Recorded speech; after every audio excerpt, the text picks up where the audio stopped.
Hi everyone, welcome back. Now today we have a video for you and that is totally different from the videos we have been sharing.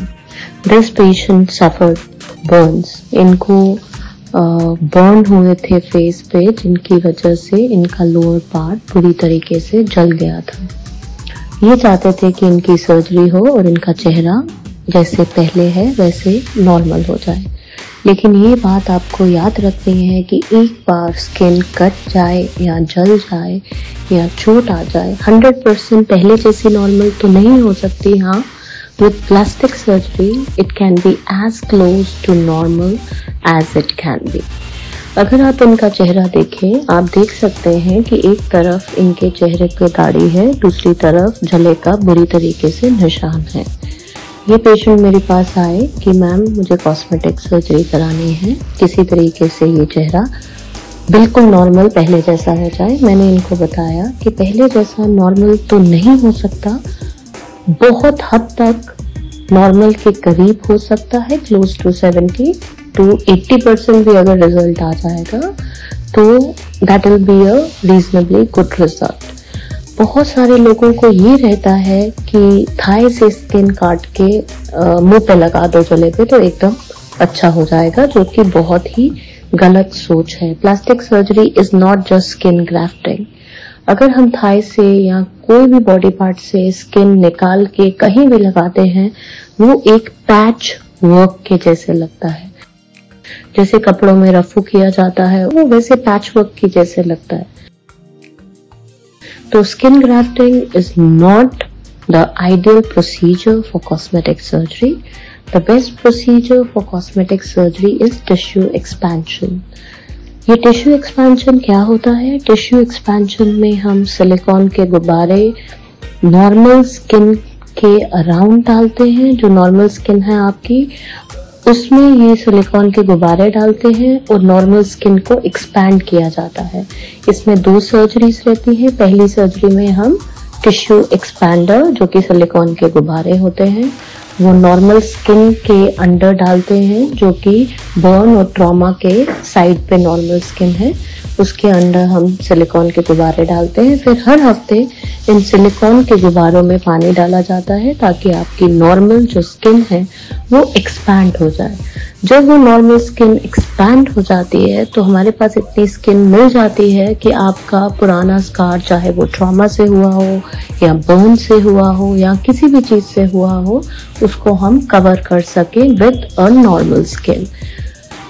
फिर second surgery की जरूरत पड़ती है। Second surgery में हम ये गुब्बारे निकाल देते हैं और जो भी आपका स्कार है बर्न का या ट्रॉमा का, उसको काट के फेंक दिया जाता है और जो नॉर्मल एक्सपैंडेड स्किन है इससे उस डिफेक्ट को कवर किया जाता है।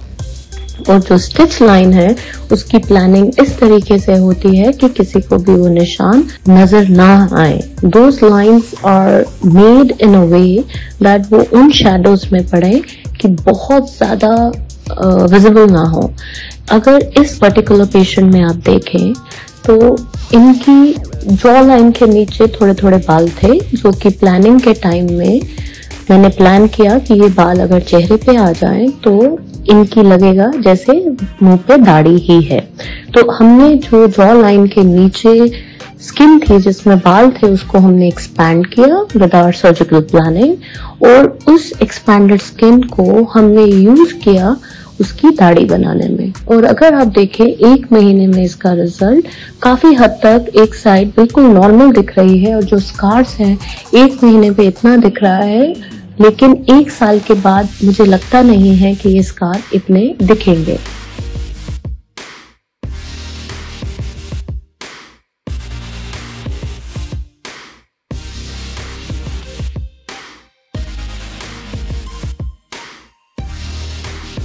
So the take-home message is that tissue expansion is a better cosmetic procedure rather than skin grafting. Skin grafting बहुत जो गोरे लोग रहते हैं उनके लिए अच्छा प्रोसीजर है, लेकिन इंडियन कलर्स के लिए स्किन ग्राफ्टिंग एक अच्छा प्रोसीजर नहीं है, क्योंकि वो पैच वर्क के जैसे दिखता है और हमारी जो स्किन रहती है वो डार्क पिगमेंटेड स्किन रहती है और वो पिगमेंट पकड़ लेती है और वो जो अलग से पैच दिखता है वो बर्न से भी ज्यादा बुरा दिखता है. सो tissue expansion, if you are suffering from any kind of burn, ask your doctor to consider tissue expansion as a choice. अगर वो comfortable नहीं है tissue expansion में, you can go to higher centers and ask for tissue expanders.